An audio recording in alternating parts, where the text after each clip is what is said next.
आपके यहाँ, आपके घर पर, आपके निवास स्थान पर आपके प्रभु, माता लक्ष्मी, माता भगवती सब आती हैं, हनुमान जी आते हैं, भोले बाबा आते हैं, क्योंकि इन सब के तैल चित्र या छवियाँ या मूर्तियाँ आपने अपने मंदिर में रखी हुई हैं। तो ये सभी आते हैं, लेकिन समझने वाली बात यह है कि आप कैसे समझें कि ये सब लोग आ रहे हैं।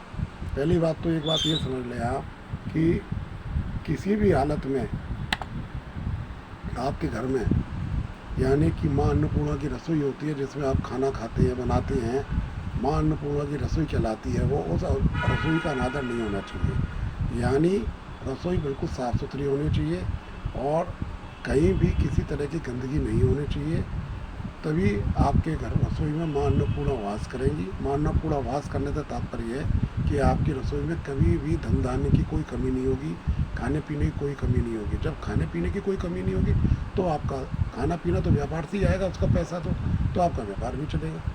इसलिए माँ अन्नपूर्णा की रसोई को स्वच्छ और उसको बड़े श्रद्धा से, आदर से माँ की रसोई का आप ध्यान रखेंगे और है ना, उसी हिसाब से अशुद्ध चीज़ें वहाँ नहीं रखेंगे।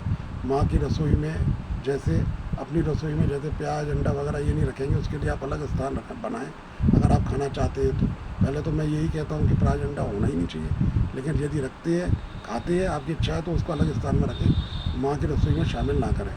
इसके पश्चात आप झाड़ू जो है वो झाड़ू की जगह पे होनी चाहिए, ना तो रसोई में होनी चाहिए, ना आपके रहने के स्थान पे होनी चाहिए, ना दरवाजे पे होनी चाहिए। झाड़ू के स्थान पर होनी चाहिए, यानी वो छिपी होनी चाहिए, झाड़ू सामने नहीं होनी चाहिए। झाड़ू है ना एक तरीके से नकारात्मकता और दरिद्रता का प्रमाण है, अतः उस झाड़ू को कभी भी सामने ना रखें जैसे कहीं भी किसी तरह की दिक्कत आए और है ना आपके देवता, आपके प्रभु, आपके भगवान आने में आपके घर में हिचकें। इस बात का विशेष ध्यान रखें। सब आते हैं आपके, जिस तरीके से आप जब मंदिर में बैठ के पूजा करते हैं और आह्वान करते हैं पूजा करते समय, तो सब आते हैं, सारे भगवान आते हैं।